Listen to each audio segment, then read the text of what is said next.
this vertical stabilizer cap, so I'm going to do that now. Hopefully it hasn't become one with the fuselage. But when I did put this on, it was wet, and this seemed like a good way for me to sort of mold this a little bit with my fingers. Well, that has grown in there a little bit. We might have to get that with a lighter maybe. But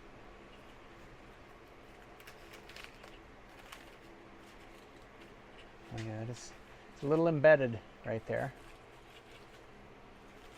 But we're going to be oh, came out. I'm going to be covering that with some Bondo. Anyway, and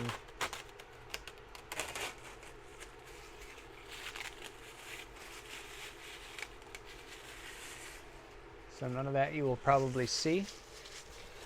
And we'll put that in the trash.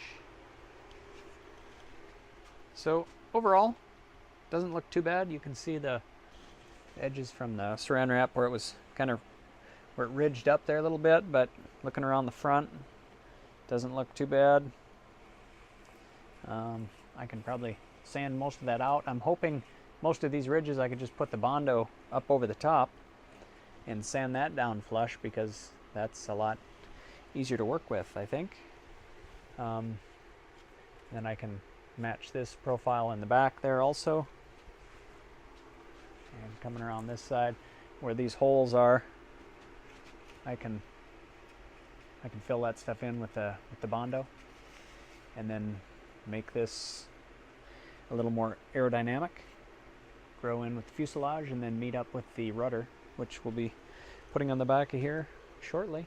So it's just a little view of the back of the speed fairing. You can see the bond there where I adhered it to the metal tubing in there. Anyway, enough of that. Let's get into another video. So thanks for coming back. If you haven't already done so, hit the like button, the subscribe button, give me a thumbs up, little bell for notifications so you don't miss out on a close-up view of the top of the rudder cap after I took the saran wrap off. All those little pits and pockets I'll be filling in with some superfill to make that nice transition to the aft.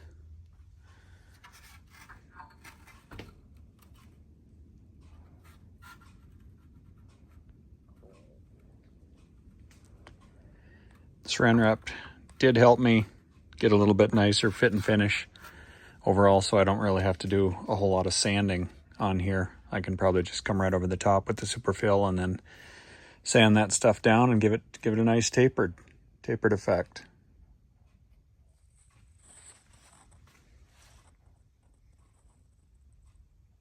A little close up of the vertical stabilizer after I took the saran wrap off.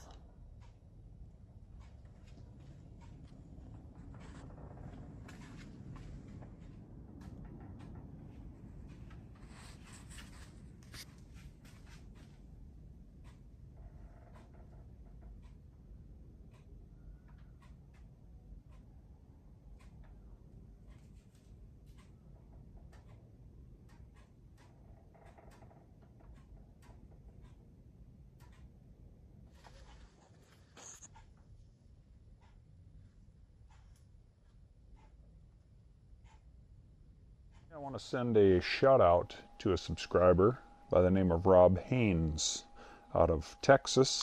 He's getting ready to build, or he is building, a Kit Fox, and he found some, I believe they're gusset locks online.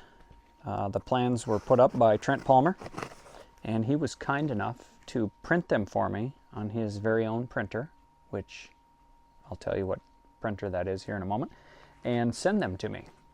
I was away at work, and he sent them to me, I think back in April or May, and I'm just now getting ready to open them up. So let's see what's in the box. And thanks, Rob, for being so kind to send me some gusset locks for my airplane, which I obviously need to pick up the speed on. This wrapping looks pretty familiar. I'm sure it wasn't left over from his build, so he obviously already has his kit. I should know that. Wow. Those look pretty robust. It says slow and low on them.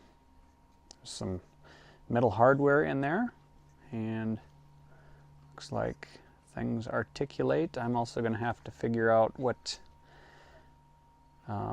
resin he used, because yeah, that looks pretty robust. I'm gonna zoom in on it for you guys.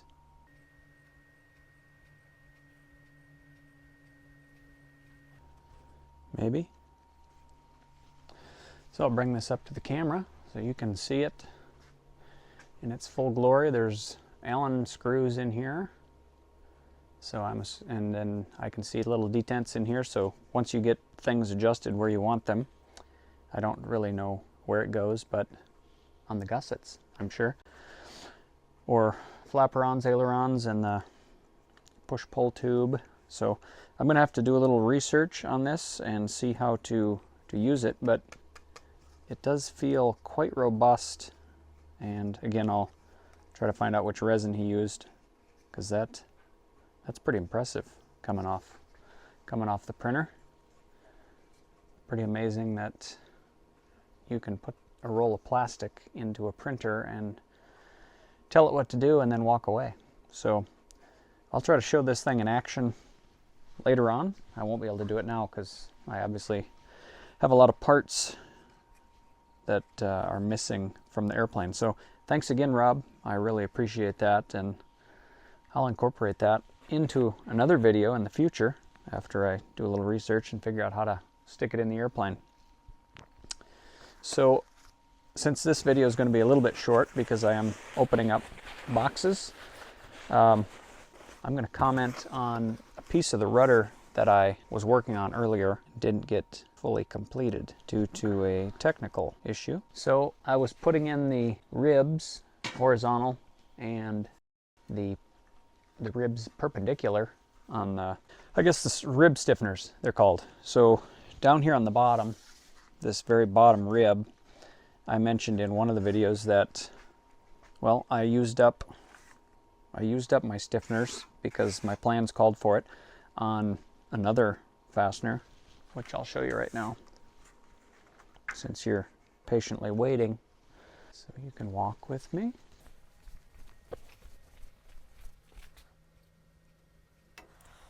So a rib that I put them on that I didn't have to put them on is this one right here. So that was my mistake. And there's a rib down here that I was supposed to put them on.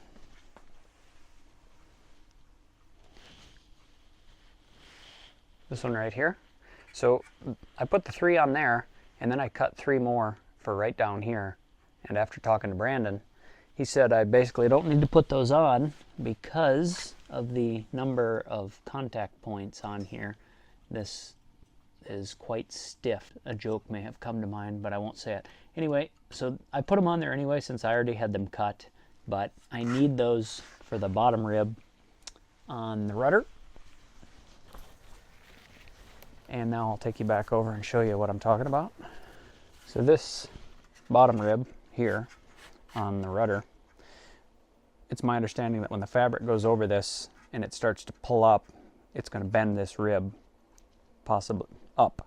So fabric will go around there, and as you shrink it, it's going to bend this up. So I need to get a little more birch plywood for the stiffeners here, and I'll probably try to put 3, if not a little one back here also, just to give that a little extra beef. I did try to make good fillets down here, so I had full contact all the way down to keep that as stiff as possible, not knowing if I'd have any more stiffeners to add into there, and as it turns out I don't have any extra left, so I've used them all up. So everything else seems to be pretty stout on the rudder. I see I have a few spots where I've missed with epoxy resin on there, but that's the rib that I'm talking about, or I was talking about in a previous video, but I didn't show what I was talking about. So I'm going to set this guy over here so I don't knock it over and break all that hard work. We'll pause here. That I've done. So that's going to wrap up today's episode. If you haven't already done so, hit the like button, the subscribe button, and the little bell for future notifications so you don't miss any good videos like this when they come out. So thanks for watching, stay tuned, and we'll see you guys on the next video. Goodbye.